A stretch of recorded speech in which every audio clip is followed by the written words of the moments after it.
ছেলেতে যুবক ছেলে দাড়ি রাখছে, তার মা তারে কয় যে তোর বাপ আজ সাবালে গেল না, তুই বুড়ো হয়ে গেলি কেউ আসো মা। ছেলেতে দাড়ি রাখিয়ে বুড়ো হয়ে গেছে, তার বাপের বয়স 60 বছর, দাড়ি রাখে না বলে সাবালে গইনি। স্বামীতে দাড়ি রাখছে যুবক স্বামী, স্ত্রীতে তারা ঠাট্টা করে কয় তোমার আমার বড় দাদার মতো দেখা যাচ্ছে। এই দাদা আর চাচা কইলে সেই সময় দাড়ি রাখা কঠিন না। কোনো চার দোকান এই জায়গায় লোকাল যে চার দোকান আছে, সে চার দোকান টাইলস করা আছে বলে আমার মনে হয় না।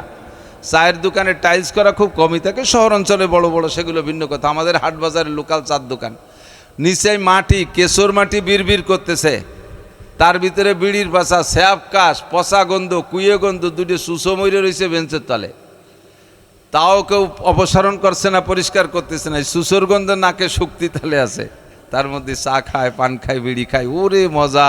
সকাল 8টা থেকে রাত 1টা পর্যন্ত মেসির খেলা না দেহে বাড়ি আসে না। সুবহানাল্লাহ। আর মসজিদের ভিতরে কত সুন্দর ঘ্রাণ, কত সুন্দর পরিবেশ, টাইলস আছে, কার্পেট আছে, ফ্যান আছে, এসি আছে, কত চমৎকার জায়গা। কোনো মিথ্যে কথা নাই, কোনো বিড়ির গন্ধ নাই। সে জায়গা কে ভালো লাগে না? কথা বলুন, ঠিক না? মেম্বারি ছুটে যাওয়ার পরে যদি যেবার ফেল করছে, সেইবার যদি আর কোনো দিন এই আকাম করবো না, কে করবো না? কয় 6 ভোটে ফেল করছি। মেম্বাররে কইছি বিদায়, আর সবাই খুশি আছে যে ধরছে এক মেম্বাররে। এমন করে সবাই। আমিও যেদিন বুড়ো হয়ে যাব, সেদিন একদিন আমি এই কথা বলতে পারবো না। সেদিন যদি বলি না আর ওয়াজ করবো না, কেন করবেন না? ওয়াজ করার ক্ষমতা নাই, তাই করবো না। আল্লাহ প্রতিকূল পরিবেশে ইবাদত করলে আল্লাহ বেশি খুশি হয়। যখন মানুষের গুনাহ করার এনার্জি থাকে, গুনাহ করার এনার্জি থাকে, গুনাহ করার শক্তি থাকে, সেই সময় যদি গুনাহ থেকে ফিরে আসে। আর যে সময় গুনাহ করার এনার্জি নাই, একেবারে সব কিছু ফিউজ হয়ে গেছে, সেই সময় গুনাহ থেকে তওবা করা, 2 তওবা একদমে বিক্রি হয় না। যতদিন পুলিশের চাকরি ছিল অতদিন ঘুষির থেকে তওবা করে নাই। রিটায়ার্ডের পরে কয় আস্তাগফিরুল্লাহ, আর কোনো দিন ঘুষ খাবো না। কে খাবো না? কয় চাকরি নেই। তো চাকরি চলে যাওয়ার পরে ঘুষির থেকে তওবা করা বড় সহজ, কারণ পাবে না, তা খাবে কোন জায়গা? ঠিক না? 90 বছরে বুড়ো, নাকের মধ্যে পাইপ দেয়া, সেলাইন ঢুকানো হচ্ছে, খাবার দিচ্ছে।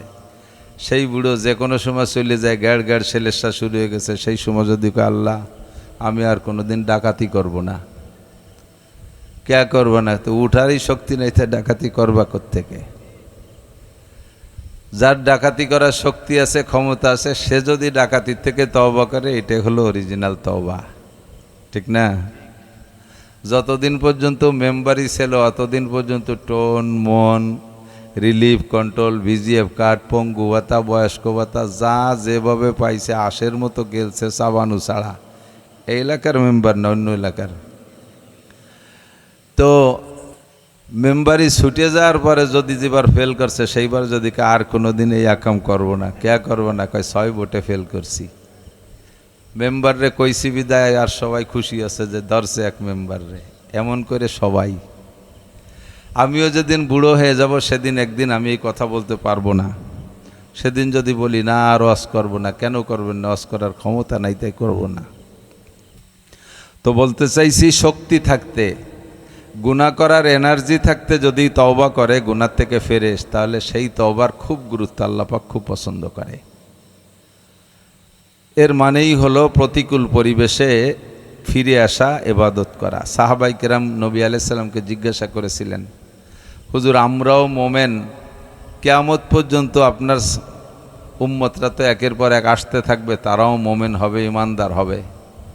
আমরাও আপনার কলেমা পড়ে, আল্লাহর কলেমা পড়ে ইমান গ্রহণ করেছি, লা ইলাহা ইল্লাল্লাহ মুহাম্মাদুর রাসূলুল্লাহ, আমরা মোমেন।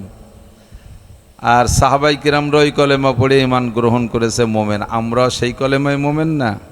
তো সাহাবায়ে কেরাম জিজ্ঞেস করেছিলেন যে হুজুর, আমাদের ইমানের দাম বেশি না আখেরি জামানার উম্মতের ইমানের দাম বেশি? হুজুর বললেন, তোমাদের ইমানের চাইতে আমার আখেরি উম্মতের ইমানের দাম 100 গুণ বেশি। খুশি হলেন না বেজার হলেন? আমরা দাবি করতে পারি আল্লাহ যদি আমাদেরকে নবীর জামানা বানাইতো, তাহলে আমি আবু বকর হইতাম, ওমর হইতাম, উসমান হইতাম, আলী হইতাম। আমাদেরকে 1500 বছর পরে পাঠাইছে, আবার পাঠাতে পাঠাইছে এসে বাংলাদেশে। চতুর্দিক দিয়ে দাদাবাবুকে আড্ডা তার মধ্যে পাঠাইছে, এর মধ্যে ইমান আনা, ইমান গ্রহণ করা কত কঠিন। তো তুমি আমাদেরকে এত পরে এত পিছে পাঠাইয়া হাতে ধরে ঠগাইলে কে? আল্লাহরে যদি কই, আল্লাহ কয় তোমাদেরকে ঠগাই নেই, তোমাদের বাঁচানোর জিতানোর ব্যবস্থা আমার কাছে আছে। নবীর সামনে থেকে যারা কলেমা পড়ে ইসলাম গ্রহণ করেছে তাদের ইমানের চাইতে তোমাদের ইমানের দাম 100 গুণ বেশি। জোরে বলি সুবহানাল্লাহ। তাহলে আমাদেরকে আল্লাহ ঠগাইছে না জিতাইছে? আমি নবীর জামানায় হয়ে কি আবু বকার হইতাম না আবু জাহেল হইতাম, তারই বা ঠিক কি? কতক্ষণ? ওমর হইতাম না আবু লাহাব হইতাম, তারই বা ঠিক কি? উসমান হইতাম না উতবা সাহেবার একজন হইতাম, তারই বা ঠিক কি? আখেরি জামানায় এসে আমার আব্বার নাম আব্দুল গনি, মায়ের নাম রাবেয়া, আব্বার নাম আব্দুল খালেক, মায়ের নাম সালেহা, আব্বার নাম আব্দুর রহিম, মায়ের নাম রহিমা।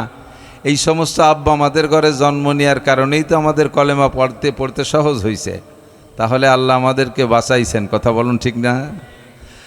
তো সাহাবাই কিরামকে বললেন তোমাদের ইমানের চাইতে আখেরি উম্মতের ইমানের দাম 100 গুণ বেশি। তার কারণ কি? তোমরা হলে অনুকূল পরিবেশে। এখন তোমরা যে কোনো বেকায়দা আটকে গেলে, আমাকে আটকায় ফেললে আমি সরাসরি আল্লাহর সাথে যোগাযোগ করি, আর জিব্রাইলের মাধ্যমে সমাধান করে দেয়।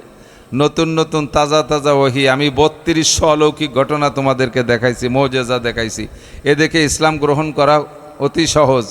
আর যে সময় এই মোজেজা দেখানোর কেউ থাকবে না, শুধু ওলামাই কেরামরা মাঠে ময়দানে কিস্সাগুলো বলবে, আর আমার আখেরি উম্মত বোকার মতো ফেলায় শুনবে, আর সব কথাগুলো বিশ্বাস করবে, আর জোরে জোরে সুবহানাল্লাহ বলবে, আলহামদুলিল্লাহ বলবে, আল্লাহু আকবার বলবে।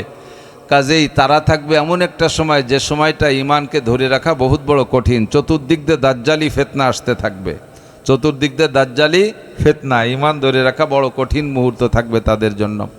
তোমরা আমার চেহারার দিকে তাকাইয়া কাফের থেকে মুসলমান হয়েছো, তোমরা আমার আখলাক দেখে, আমল দেখে তোমরা কাফের থেকে ইসলাম গ্রহণ করেছো। আমার বয়ানে তোমরা গলা কাটাই দিতে জন্য প্রস্তুত থাকো, আমার কথায় তোমরা সব কিছু ত্যাগ করতে প্রস্তুত থাকো। যে সময় আমি থাকবো না, পরিবেশটা বড় বিপক্ষে থাকবে, প্রতিকূল থাকবে, ওই সময় ইমানের দাম আল্লাহ পাক এভাবে তাদের জন্য বেশি করে দিয়েছেন। তোমাদের আমলের চাইতে তাদের আমলের দাম বেশি। সাহাবায়ে কিরামদেরকে হুজুর বললেন, কত বেশি? হুজুর বলেন, মান তামাসসাকা বিসুন্নতি ইনদা ফাসাদে উম্মতি ফালাহু আজরু মিয়াতি শাহীদ। তোমরা যারা আমার সাথে উহুদ, বদর, খন্দকে গিয়ে যুদ্ধ করে গলা কাটাই দিয়ে শাহাদত বরণ করেছো, তোমাদের মধ্যে যারা উহুদের 70 জন, বদরের 14 জন, এ তো বিশ্বের সেরা শহীদ। এই রকম শহীদের 100 শহীদের নেকিকে একত্রিত করলে যতটুক হবে, আমার আখিরি জামানার উম্মত যুবকরা যদি একটা সুন্নতের পর আমল করে, তাকে আল্লাহ তাআলা সমপরিমাণ নেকি দান করবে। 100 শহীদের নেকি একটা সুন্নতের বিনিময়ে, বলেন না সুবহানাল্লাহ। এর কারণ কি? কয় তোমাদের গলা কাটাই দিয়া ময়দানে যাই আমার সাথে যে গলা কাটাই দিয়া যত সহজ, আখেরি জামানার উম্মতের দাড়ি রাখা অত সহজ হবে না, তারা টুপি পরা অত সহজ হবে না। তারা দাড়ি রাখলে মানুষে তারা ক্রিটিসাইজ করবে, স্ত্রীও ক্রিটিসাইজ করে, বাপেও ছেলেকে ক্রিটিসাইজ করে, ঠাট্টা করে দাড়ি রাখলে। কথা বলুন, ছেলেতে যদি সুন্নতি পোশাক পরে আব্বাই তারে ঠাট্টা করে, স্বামী যদি দাড়ি রেখে বেলায় স্ত্রী তারে ঠাট্টা করে। ছেলেতে যুবক ছেলে দাড়ি রাখছে, তার মা তারে কয় যে তোর বাপ আজ সাবালে গেল না, তুই বুড়ো হয়ে গেলি কেউ মা। ছেলেতে দাড়ি রাখিয়ে বুড়ো হয়ে গেছে, তার বাপের বয়স 60 বছর দাড়ি রাখে না বলে সাবালে গইনি। স্বামীতে দাড়ি রাখছে যুবক স্বামী, স্ত্রীতে তারা ঠাট্টা করে কয় তোমার আমার বড় দাদার মতো দেখা যাচ্ছে। তো এই দাদা আর চাচা কইলে সে সময় দাড়ি রাখা কঠিন না? কলেজের ছেলেরা যদি জামা জুব্ব পাগড়ি পরে, তাহলে তাদেরকে লাদেন বাহিনী, রাজাকার, মৌলবাদ, তালেবান, দুনিয়ার ট্যাগ দিতে তালে থাকে। কলেজের ছেলে যদি দাড়ি রেখে ফেলে, আর একজন তারে ঠাট্টা করে কয় তুই কি স্যাক খাইছিস নাকি দাড়ি রাখলি? স্যাক খাওয়ালো প্রেম করে, ফেল করার নাম স্যাক খারা। সেই সময় সাইডে দাড়ি রাখতে হয়, খাইজনে দাড়ি। এই দাড়ি রাখছে সে সুন্নতের মহব্বতে, তারে এই বলে ঠাট্টা করতে তালে থাকে। তারে দাড়ি রাখা কঠিন কিনা কথা বলেন? এই সময় দাড়ি রাখলে সাহাবাই কিরামদের শহীদদের 100 শহীদের নাকি এক একজনকে দেওয়া হবে, আল্লাহ তাআলা দান করবে।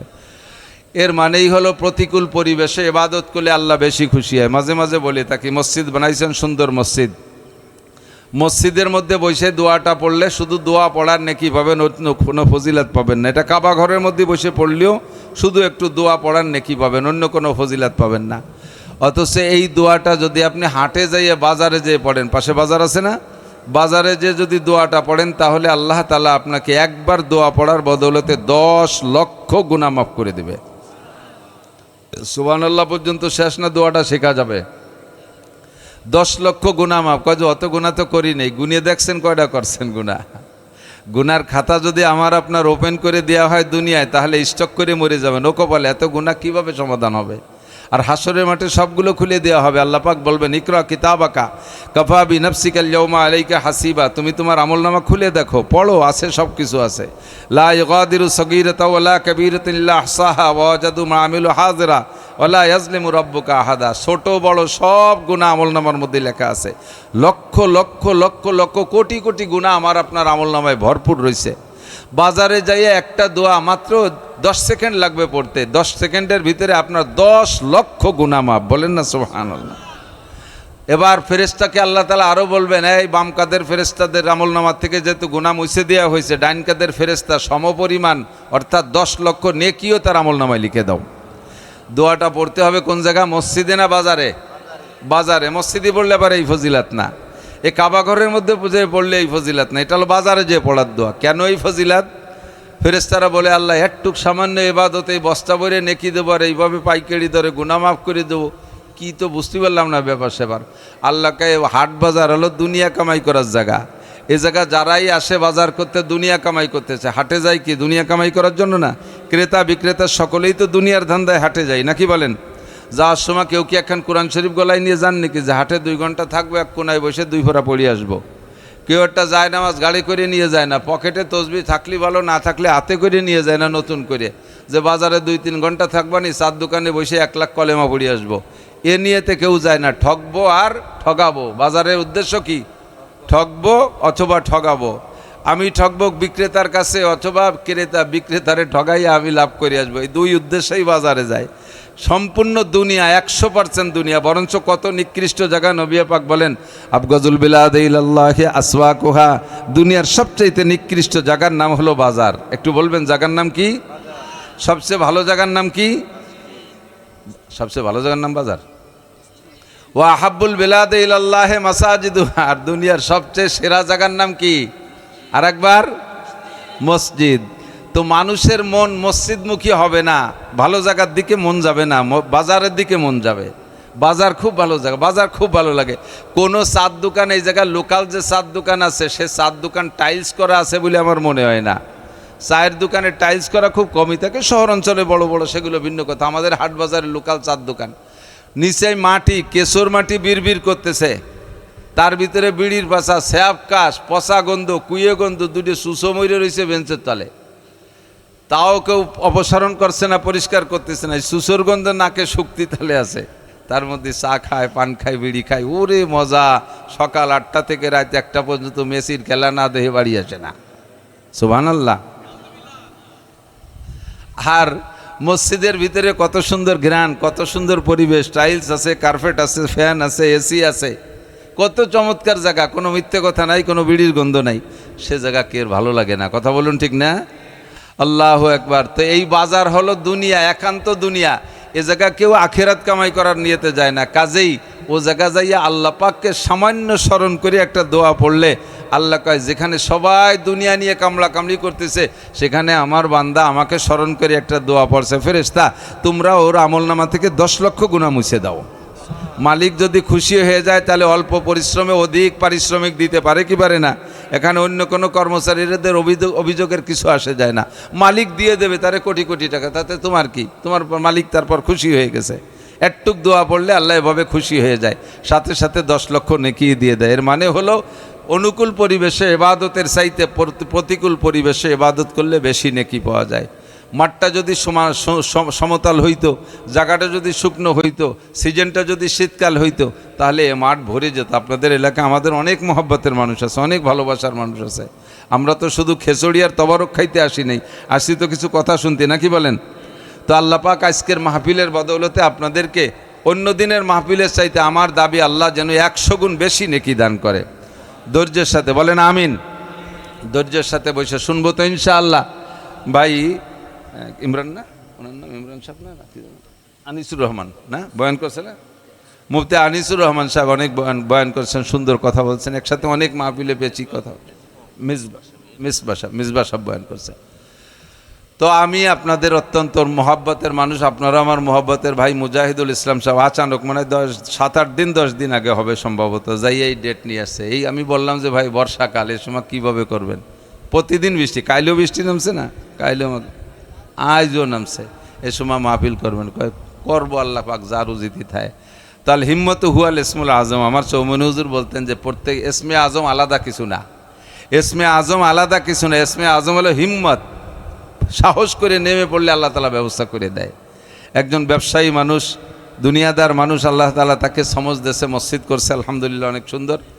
তার সুবাদে আজকে প্রথম মাহফিল বাৎসরিক, আল্লাহ তাআলা মাহফিল থেকে আমাদের সকলকে হিদায়াত নসিব করে, সবাই বলি আমিন। বেশিক্ষণও কষ্ট দেব না, একটা হাদিসকে সামনে রেখেছি আর একটা হাদিসের একটু অংশ পড়েছি, কোরআন শরীফে সূরা ওয়াকিয়া শুরু থেকে একটু পড়েছি। এ দুনিয়া এখন আছে, এক সময় ছিল না আর আবার থাকবে না, এ কথা সত্য না মিথ্যা? দুনিয়া এক সময় ছিল না, এটা সত্য না মিথ্যা? এখন আছে, আছে না নাই? আছে, আবার একদিন থাকবে না, এ কথা বিশ্বাস হয়? এটা ঈমানের অঙ্গ, এটা কি ঈমানের অংশ? একটু পড়ি, আমানতু বিল্লাহি ওয়া মালাইকাতিহি ওয়া কুতুবিহি ওয়া রুসুলিহি ওয়াল ইয়াউমিল আখিরি ওয়াল কদরি খৈরিহি ওয়া শাররিহি মিনাল্লাহি তাআলা ওয়াল বাসি বাদাল মাউত। আমি বিশেষ টার্গেট করব যুবকদেরকে। যুবকরা অতি সহজে এদিকে সরে ওদিকে সরে, 40-এর আগ পর্যন্ত বয়সী যারা তারা যুবক। আল্লাহ পাক রব্বুল আলামিন বয়সের সাথে মানুষের জ্ঞান বুদ্ধির পার্থক্য ঘটায়। যত বয়স বাড়ে তত জ্ঞান বাড়ে, মুখস্থ শক্তি কমে, মুখস্থ শক্তি কমে, তবে জ্ঞান আর বুদ্ধি বাড়ে। 40-এর আগ পর্যন্ত বুদ্ধি আর 40 বছরের বয়সের পরের বুদ্ধি ফার ডিফারেন্স।